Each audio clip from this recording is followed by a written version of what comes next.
offering of praise and worship, your offering of testimony, or your offering of prayers, no? Ano man po yung mga nasa isip natin, nasa puso natin, the Lord will provide for us, no? Ano man po yung need natin ngayon.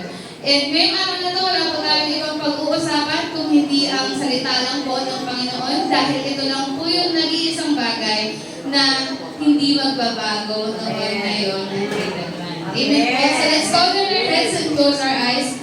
Heavenly Father, in the name of our Lord Jesus Christ, we come to you this day, Father God. We come to you this morning, asking, Father God, that to speak your word in each and every one of us, Father God. Lord, we want to know you more, Panginoon. Lord, we want to have that now word from you, Father God.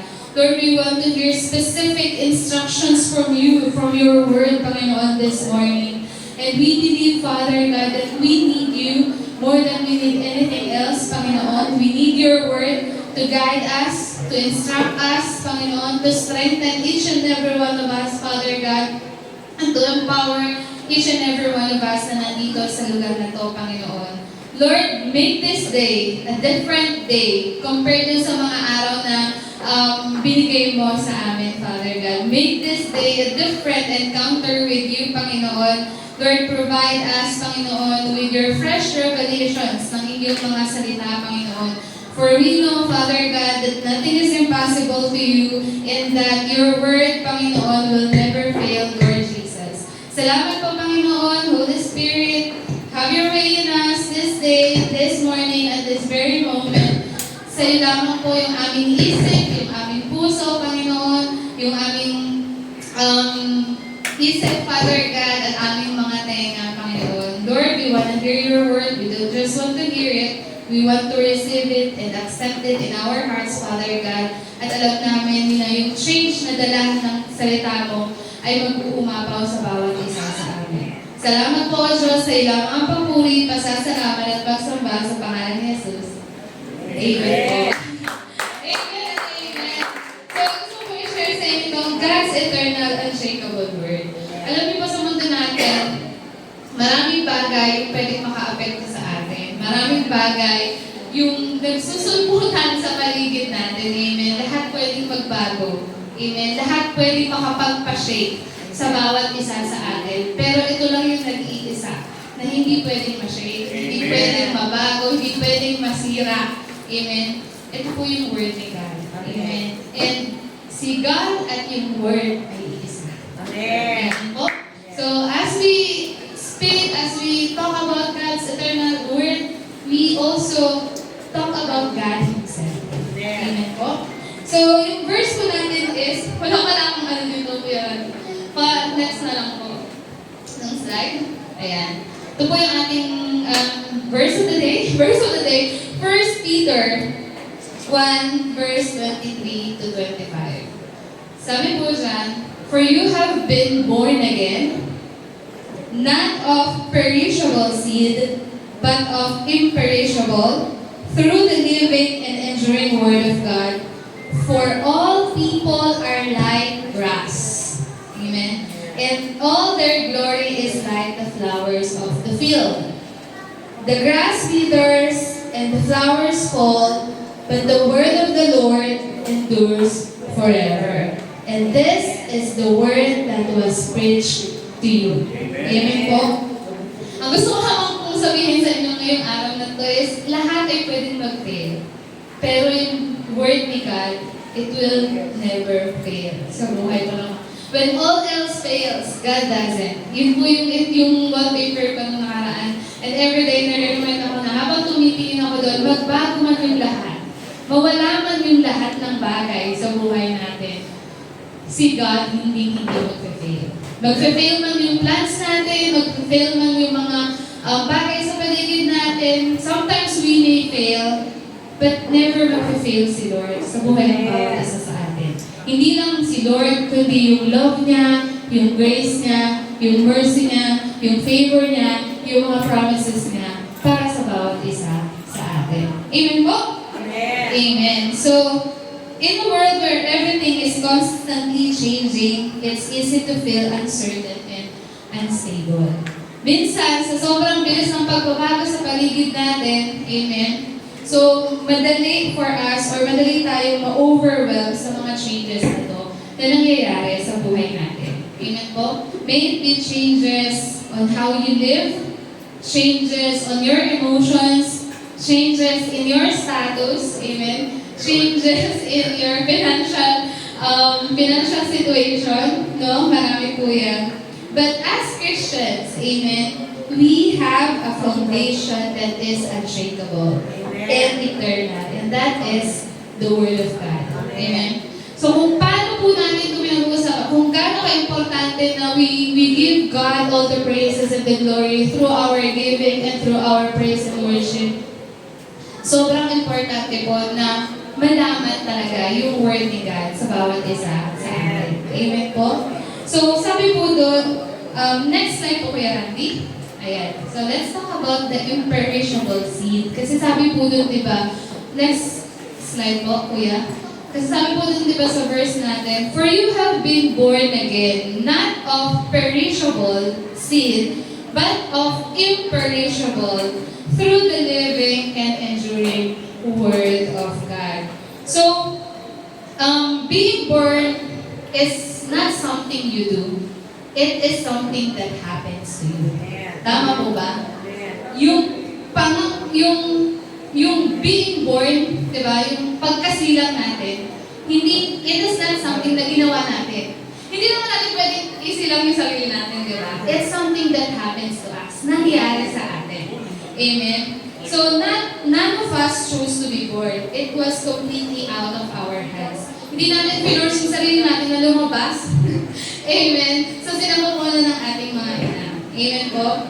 And, di ba, kapag yung isang babae, yung inais ng buntis, merong process na pinagdaraanan. Amen? Nagbabago yung katawan niya, yung mga muscles, nagko-contract, and then, when the time is right na manganak na siya, doon tayo pinapanganak. I mean, doon tayo inilalabas. May it be natural or normal, or maybe masitas man, no? C-section, na binubuka, tapos pinukuha tayo sa loob, no? Amen. But no baby comes out on their own. Amen. Wala namang baby na lumabas sa, ilabas mo na ako na lalabas na ako, di ba? Wala pa naman pong ganun.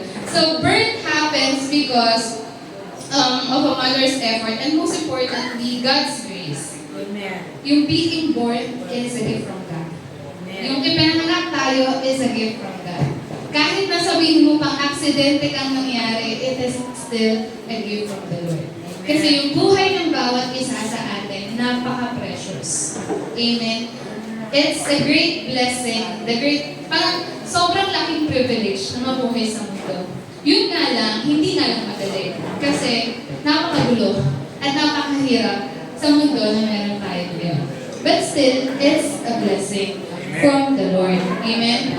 Sabi mo nga sa mundo, you're a blessing. Parang ayaw nyo sabihin. Ayaw mo ba sabihin? Sabihin niyo po, you're a blessing. You are a blessing. And by saying that you're a blessing, you're declaring. Amen. You're declaring blessing dun sa tao mismo. Amen. So ako yun po na pinag-aralan natin before na speak out of your faith. Amen. So yung tao na yan na nasa tabi mo, precious yan sa Panginoon. Amen. Mahal na mahal yan ni Lord. Amen. Kahit na may kahit na yan. Kahit na ano bang idagdag mo sa kahit na or sa pero, precious pa din yan. Amen. Mahal pa din yan ng Panginoon. Amen. And tayo din mismo, i-personalize natin yung pag-ibig sa atin ni Lord. Tayo din mismo, sabihin na, I am blessed, diba? I am greatly blessed. I am highly favored. I am deeply loved by God. Amen po. So, and this verse, it speaks about being born again. It speaks about our salvation. Amen. So, meron kasing dalawang klase ng birth. Yung physical and yung spiritual birth natin. Amen? So, salvation is a new birth or being born again. So, it means that when you accept Jesus, we start a new life with God. Amen. Sino dito yung nag-start ng bagong buhay sa Panginoon? Amen. Amen. How many years ago? Di ba? Ang tatagal na. So, born again po ako, I accepted Jesus Christ as my Lord and Savior 2010, way back 2010 or 2011. And during that time, everything nagbago na. And never ako magsasawang sabihin na the moment you receive Jesus Christ as your Lord and Savior, that's the greatest decision na ginawa mo sa buhay mo. Kasi once na nag-decide ka that you accept Jesus Christ as your Lord and Savior, hindi ka niya ipapahiya. Amen. Hindi ka ipapahiya ng Panginoon. Amen po. That's the greatest decision na pwede namin gawin sa buhay natin. Amen po? Amen. Amen. So, our first birth, when we were born as babies, yun yung physical birth natin, that made us a part of a human family. Diba? Nung pinanganak ka, naging part ka ng isang family, ng family na meron ka. But when you were born again, born in the Spirit, naging part ka ng family ni God. Amen?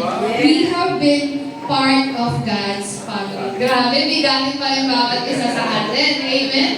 Amen. So just like a baby doesn't choose to be born, we can earn yung salvation natin by our own efforts. Hindi po. It's something God does for us when we believe in Jesus. Amen? Salvation comes from an imperishable seed. Sabi po that imperishable. Pag sinabing imperishable, ano bang ibig sabihin nun? Hindi nasisira. Di na sisira? Ano po? Di na pa panis? Gusto na ata yan. Amen. Hindi na mawala. Amen. So, Peter says that our new birth doesn't come from a corruptible seed.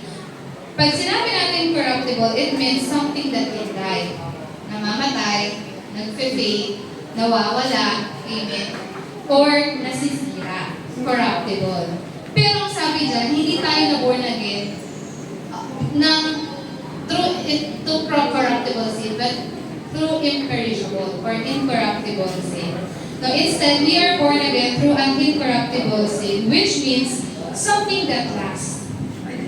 Hindi magbabago yun. That will last forever, and that cannot be destroyed. Hindi kayang sirain ng kahit ano.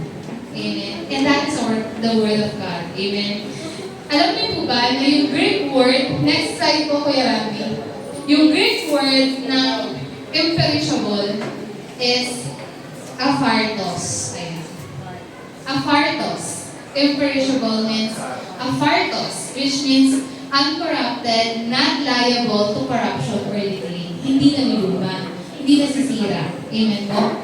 So, this incorruptible seed, it's the Word of God. Amen. It's the message ng pag-ibig ng Panginoon. It's the message ng sacrifice ni Jesus Christ on the cross. And it's the message ng resurrection ni Jesus on the cross. Amen. Hindi lang nanatili na hanggang doon lang sa cross. Kasi after 3 days, Jesus was raised from the dead. Ibig sabihin, may resurrection. Amen. Na naganap. So when we believe in the gospel, it plants a new eternal life inside us that will never die. Amen. So salvation is through the living and enduring Word of God. So sabi din po doon, since God's Word o yung Bible, meron siyang power to bring life and to bring transformation. Amen. As we study the Word of God, as we speak the Word of God in our lives, nagbibigay ito ng buhay sa bawat isa sa atin. Nagbibigay ito ng pagbabago sa bawat isa or sa buhay ng bawat isa sa atin. The moment na na-receive natin si Jesus Christ as our Lord and Savior, marami pong nabago sa buhay natin. Tama po ba? Yung dati mainitin ang ulo, mahaba na ang pasensya ngayon. Amen. Amen. Salamat po sa Lord. Yung hindi ka sure. Hindi, pero marami pong nagbago sa atin the moment na inaccept natin si Jesus as our Lord and Savior. Maraming naging problema, oo. Pero never naging mahirap. Amen? Dahil kasama na natin si Lord. Amen po. So, sabi po dun sa Hebrews 4:12, for the Word of God is living and powerful and sharper than any two-edged sword, piercing even to the division of soul and spirit, and of joints and marrow, and is a discerner of thoughts and the intents of our heart. So when we hear yung Word ni God, and when we believe, amen, yung Word ni God, hindi lang natin basta naririnig, hindi lang basta natin pinaniniwalaan, tinatanggap din dapat po natin. Amen. Kasi may mga bagay na pwede natin sabihin dito sa harap, pero not all those things pwede mong tanggapin. Amen po? Kasi nasa sa atin pwede po siya. Amen. So if it's the Word of God, amen, it speaks about Jesus, His sacrifices, His love, and His grace for you, mas dapat natin tanggapin. Minsan may mga balita ka sa TV, tinatanggap natin eh. Minsan nga, di natin alam, fake news pa yung tinatanggap natin. How much more? How much more yung Word ni Lord para sa bawat isa sa atin? Amen po? So it changes us from the inside out. Amen? Paano nangyayari yun? Amen? Romans 10:17 says, faith comes by hearing, and hearing by the Word of God. Sa ibang version po, by hearing and hearing the Word, by hearing and hearing the Word of Jesus Christ. Amen. Si Jesus. Amen. Paano nagkakaroon ng transformation sa buhay mo? Paano nagkakaroon ng buhay, yung buhay mo, when you read, when you hear, no, yung Word ni God, palagi mong pakinggan si Jesus Christ. Kaya dito sa church, laging grace, laging si Jesus yung tinataas. Kasi wala naman pong ibang magaling sa atin kung hindi si Jesus lamang. Wala pong kung nasa man po tayong estado ng buhay natin ngayon, wala tayo dyan kung hindi dahil sa pag-ibig ng Panginoon sa atin. That is all because of Jesus Christ. Jesus and Jesus alone. Dahil sa grasya po ng Panginoon sa bawat isa sa atin. Amen? Amen po. So, unlike human words, next slide po, Kuya Randy. Sabi po dito, ayan, the incorruptible seed is God's Word, the message of Jesus' love, sacrifice, and resurrection. Amen. Amen po. So, next slide po kayo. Hindi ko masabi yung mga slides ko eh. Ayan. Next po. Ayan. Sabi po dyan, unlike human words or promises that can fade, God's Word lasts forever, which means our salvation is secure. Amen. Amen. Once you're saved, your will be saved. Amen. Kasi hindi na nabago yun. Once and for all. Amen. Sapat yung ginawa ni Jesus Christ sa cross para sa bawat isa sa atin. Amen po. Wala ka nang pwedeng idagdag dyan. Amen. Wala ka nang pwedeng baguhin dyan. Yun na talaga yun. Amen po.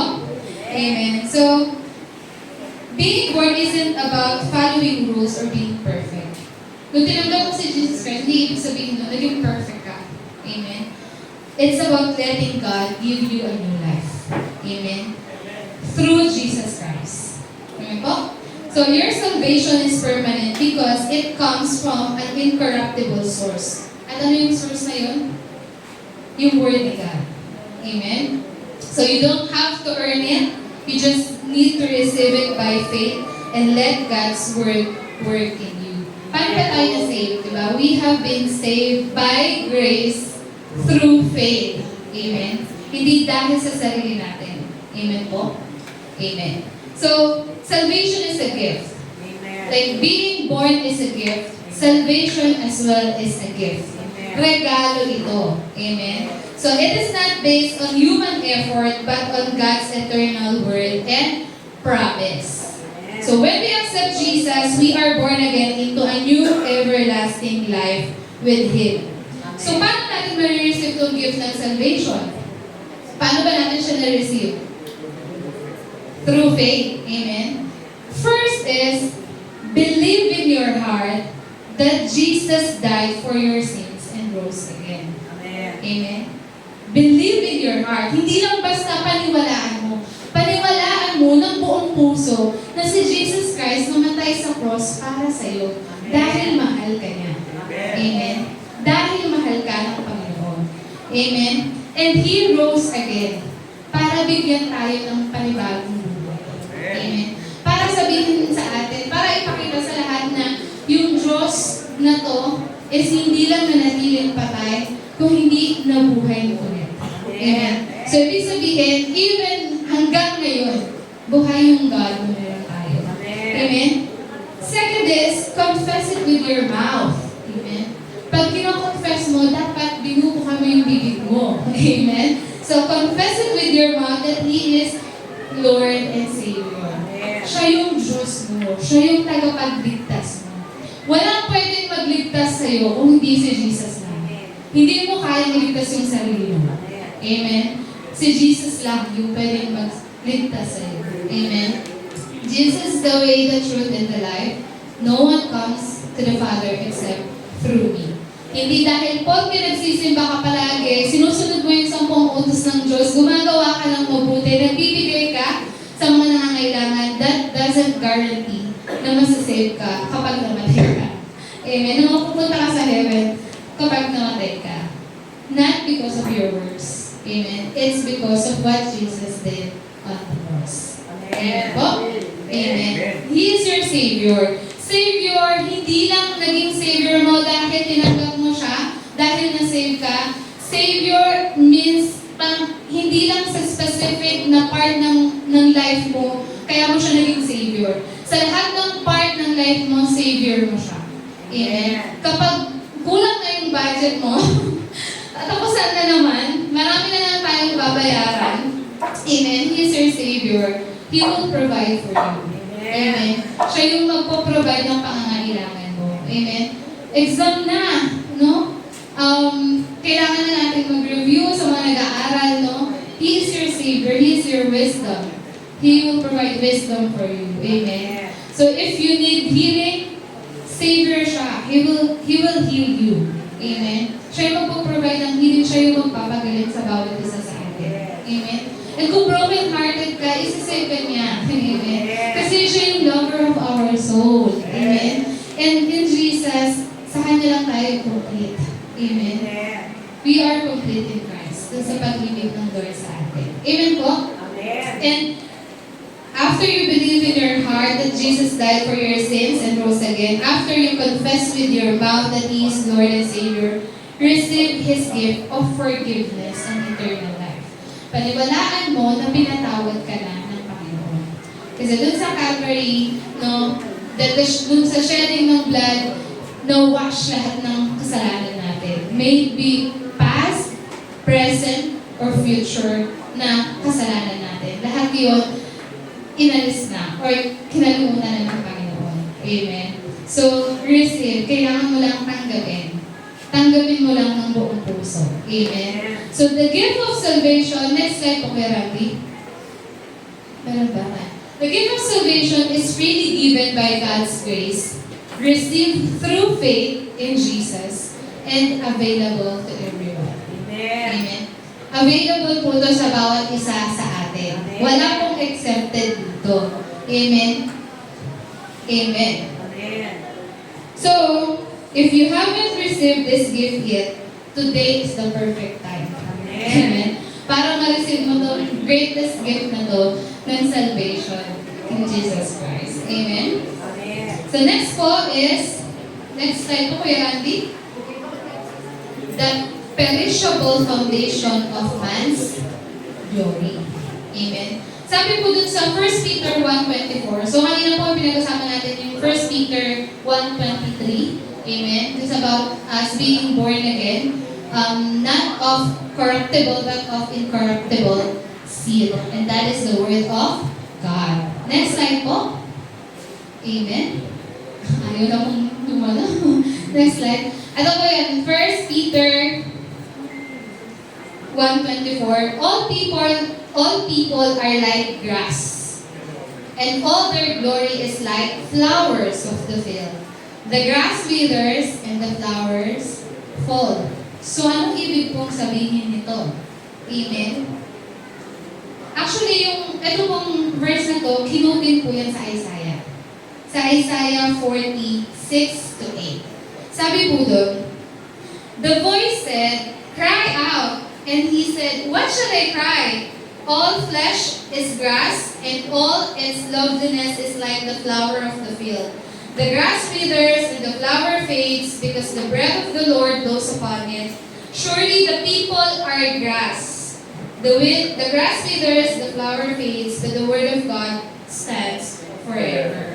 So during nung time po nito, God speaks dun sa people ng Israel. During dun sa captivity nila sa Babylon. And si Peter, it speaks ngayon sa atin na mga anak ni God sa atin. Amen. Sa ating mga Christians. So sabi doon, it says all flesh. Flesh. Amen. Every human being is like grass. So hinalintulad po tayo sa isang grass. Amen. And yung glory, that speaks about pride, our achievements, our accomplishments. It's like a flower of grass. They are only temporary, lasting such a brief time. Hindi naglalast. Temporary lang. Amen. Tayo mismo ng mga tao, we're just temporary, para lang tayong grass. Amen. And yung mga accomplishments natin, mga achievements natin in life, yung mga bagay that we work hard for, temporary lang po yun. Amen. And alam niyo, makikita din nyo din yan sa Bible, sa Psalm 103. Meron po doon sinabi na, as for man, his days are like grass. As the flower of the field, so he flourishes. When the wind has passed over it, it is no more, and its place acknowledges it no longer. Meron din po sa Psalm 90, in the morning they are like grass, which sprouts anew. In the morning it flourishes and sprouts anew. Toward evening it fades and withers away. And sabi din po sa James 4:14, you are just a vapor that appears for a little while and then vanishes away. Amen? So what does this mean? So that our life is temporary. Tama po ba? Amen. Human life is temporary. So katulad ng grass and ng mga flowers na lalanta, namamatay. Amen. Which grow for a while but eventually will wither and die. Amen. And yung mga earthly achievements natin and yung glory na nire-receive natin, that will fade. Amen. No matter how strong you are, no matter how beautiful you are, no matter how successful you may be right now, amen, everything in this world is temporary. Amen. So, human life is fragile and short. Maiksi lamang po ang buhay natin. Amen po? Amen. Parang natatakot po kayo. So, maiksi lamang po ang buhay natin. Amen. So, kung ngayon we are ang lakas natin, there will come a time na manghihina rin po tayo. Amen. May mga times na mukha tayong bata, amen. Baby face talaga. Pero darating yung araw na mag-fade din po tayo dito sa amen. Amen. So, just like flowers bloom for a season and then fade, our time on earth is limited lang. Kahit na ilang taon na tayo ngayon, limited lang po yung buhay natin dito. This means that we shouldn't put our trust in temporary things. Amen. Like money, beauty, or success. Amen. Amen. Because worldly glory does not last. Amen po. Even the best things na na-achieve natin sa buhay natin, fame, gano'ng kakakilala, no, gano'ng kakasikat ngayon, lilipas din naman po. Amen. Yung power, yung mga possessions natin, yung yaman natin, kahit gano'ng pakarami, amen, no, it will eventually disappear. Amen. Kingdoms, there are kingdoms that rise and they fall. Trends come and go. Amen. And human recognition fades. But God's word and His promises remain forever. Amen. So the Bible says that our life here is brief. Amen. And all our accomplishments and all the things that we work hard for and we're so proud of, this will all perish as well. Amen. Hindi sa pagiging negative at pessimistic, it's just the reality of life, ng buhay natin. Amen. And so if all these things will not last and our glory is like grass, Do not build your life around these temporal things. Next slide po, Kuya Randy. We must not live for the temporary things of the world. We've got to live for something more, something that will last. And that something is found in the eternal word of our God. That's love, faith, hope, amen? And yung word ni God sa atin. Amen po? And let's speak about the word of God. Next slide po. The enduring word of God. Amen. So, nasa ano po tayo? 1 Peter 1:25. Next slide po, Kuya Randy. Sabi po doon, but the word of the Lord endures forever. And this is the word that was preached to you. Amen. So, enduring word ni God, yung eternal nature ng word ni God is unchanging. Hindi po yan nagbabago. And yung power ng word ni God, that sustains us even in the midst of uncertainty and change sa buhay po ng bawat isa sa atin. Amen po? Amen. Importante po ba yung word ni God? Amen. Bakit po kaya? Natanong niyo po ba? Bakit po kaya importante yung word ni God? Bakit yun yung pinaka-importanting part ng Sunday services? Bakit importante yung meron tayong devotion time? Amen? Na everyday dapat meron tayong specific time for the Lord where we read yung Bible natin. Amen? Because the Word of God gives life and strength sa bawat isa sa atin. Amen po? Amen. Matthew 4:4 says, man shall not live, next po kay Randy. Medyo, ayan. Ay, maliit na pala. So, ayun. So, ilagay ko lang doon kasi hindi lang ano. So, sige. Number of it gives life and strength. So, Matthew 4:4, man shall not live by bread alone, but by every word that proceeds from the mouth of God. So, just as yung mga kinakain natin, nagbibigay ng nourishment sa body natin, ganun din po yung word ni God. It gives nourishment sa spiritual po natin. Amen. Sa ating souls, giving us spiritual strength and direction. Amen? It also reveals yung truth. Amen? John 17:17 says, sanctify them by your truth. Your word is truth. Amen po.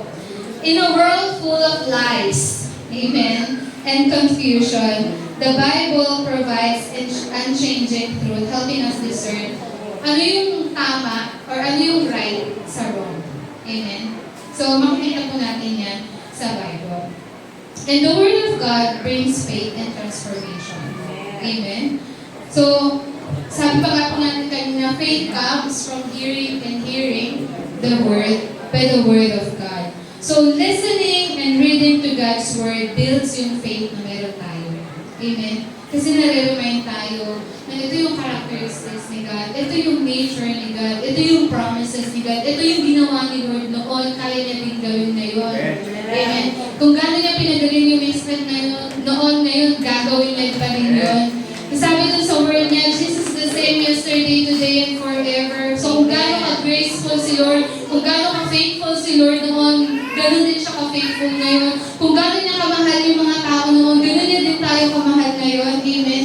And kung gano'n tayo pinamahal ni Lord, diba, sabi natin na, there's nothing you can do to make Him love you more, and there's nothing you can do to make Him love you less. Amen? And that is yung love ni Lord para sa bawat isa sa atin. Amen? So, it brings transformation sa bawat isa sa atin. And nakita po natin talaga yung change na dala-dala, amen, ng word ni God sa bawat isa sa atin. Amen po? So, it guides our decision. Amen? So, sometimes, may mga decisions tayo in life and kailangan natin ng guidance. Amen? It's okay to ask guidance from the people na trusted natin, sa mga magulang natin, sa mga mentors natin. Amen? But it is always the best na hanapin yung guidance from the Lord through His Word. Amen po? Psalm 119:105, your word is a lamp to my feet and a light unto my path. Amen po. Yung Bible is like our compass. Amen. Guiding us through life challenges and helping us to make wise decisions. Kapag hindi based sa Word ni God, huwag na lang natin. Amen. So, it brings comfort and hope. Amen. Sometimes, di ba, isang word lang yung kailangan mo sa Panginoon, kaya niya nang baguhin yung perspective natin in life. Kaya niya nang baguhin how we respond to sa sitwasyon ng buhay natin. Amen. How we cope up dun sa mga challenges ng life na meron po tayo. Amen. For whatever was written in former days was written for our instruction, that through endurance and encouragement of the Scriptures, we might have hope. Amen? Amen. Amen. Oh, ayan. And it also equips us for every good work. Amen. All Scripture is given by inspiration of God, that the man of God may be complete, thoroughly equipped for every good work. Amen. Merong purpose si God sa buhay ng bawat isa sa atin. Amen po. Alam niyo po ba yung purpose niyo in life? Amen. So, the Bible teaches us and corrects us and trains us so that we are prepared for God's purpose in our lives. Para ma-fulfill natin yung purpose natin in life, kailangan natin yung Word ni God. Amen. Kasi yun yung mag-empower sa atin. Yun yung mag-i-instruct sa atin. Amen. Yun yung mag-guide sa atin. Paano ba natin matatayuan fully, magagawa fully yung ating purpose in life. Amen. Yung purpose ni God para sa bawat isa sa atin. Amen. And alam niyo ba na yung Word ni God is a weapon? Amen. Amen. No, it defends us against the enemy. Amen. Ephesians 6:17 says, "Take the helmet of salvation and the sword of the Spirit, which is the Word of God." Amen. It's a weapon against the lies and attacks of the enemy, keeping us spiritually strong. Amen. So, yung word lang po ni Lord, yung ating pananggalang sa mga lies ng kaaway or ng enemy sa atin. Kasi diba yung kaaway natin, lahat naman ng sinasabi niya, kasinungalingan. Amen. Kaya, mas mahigit, mas maganda po talaga na alam natin yung sinasabi ni Lord. Yung word ni Lord mismo. Amen. Kasi di ba parang mayroon dun instance sa Bible na sinabi din ni Satan na sabi sa word.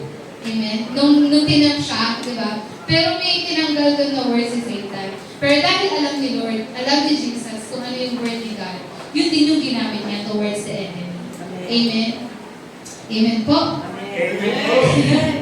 So, malapit na po tayo matapos. Next slide po is, ano ba yung mga characteristics ng word ni God? Kung ano po yung sinabi ng Panginoon sa atin, yung mga promises ni Lord sa atin, hindi po yan babalik sa Kanya. Amen. Lahat po yan mangyayari sa buhay po natin lahat. Amen. So, sabi nga po natin kanina, when we speak about God's Word, we speak of God Himself. Amen. Because sabi po sa John 1:1, in the beginning was the Word, and the Word was with God, and the Word was God. Amen. And meron po doon meron pa pong masunod yun pala. Yeah. So, and then pag bumaba po doon sa John 1:14, sabi po doon, the Word became flesh and made His dwelling among us. We have seen His glory, the glory of the one and only Son, who came from the Father, full of grace and truth. Amen. So, yung grace and truth po in the Bible, hindi mo siya pwedeng i-separate. Kasi palagi po yan magkasama. Amen? And truth and grace, that speaks about Jesus Christ. Amen? So, Jesus embodies both truth and yung grace. Amen po? Jesus is the perfect expression of both God's truth and grace. When we say grace, we're not talking about doctrines. Amen? We're talking about the person of Jesus Christ. Amen? That is grace. Amen. That is the undeserved, unmerited, unearned, amen, favor of our God. Amen. So, both truth and grace, Amen. that speaks about Jesus Christ. Amen. So, amen. And truth is spoken in love. Amen. So the Bible teaches us to speak the truth in love. Sabi doon, truth is not just about conveying facts. Hindi mo lang sinasabi yung totoo. But you're also conveying those facts in a way that is motivated by love. Kaya yung word ni God, hindi lang siya totoo. May kasamang pag-ibig. Yung mga promises ni Lord. Yung mga instructions ni Lord sa atin. Yung mga directions ni Lord sa atin. Palaging may kasamang pag-ibig. Amen po. So, yun po. And I will end with this. Salamat po sa Lord. Pero pa po ba dyan? Ayan. So, don't chase temporary things. Instead, invest in what lasts forever. And that is your relationship with God. And Kuya Randy, wait lang naman. Ayan. So, your relationship with God. So, kung meron ka bang relationship, no, the greatest relationship that you can have is your relationship with God. Amen po? So, don't chase yung mga temporary sa buhay natin. Invest in what lasts forever. Kasi yun yung nagpapagawa. Amen po? Next is, trust in God's word because everything else will pass away. But His promises will always remain. And even Him will always remain. Amen. Hindi po siya mawawala, hindi po siya magbabago. Amen. Palagi po nandiyan si God para sa atin. Yung pag-ibig niya, yung grasya po niya, amen, para sa bawat isa sa atin,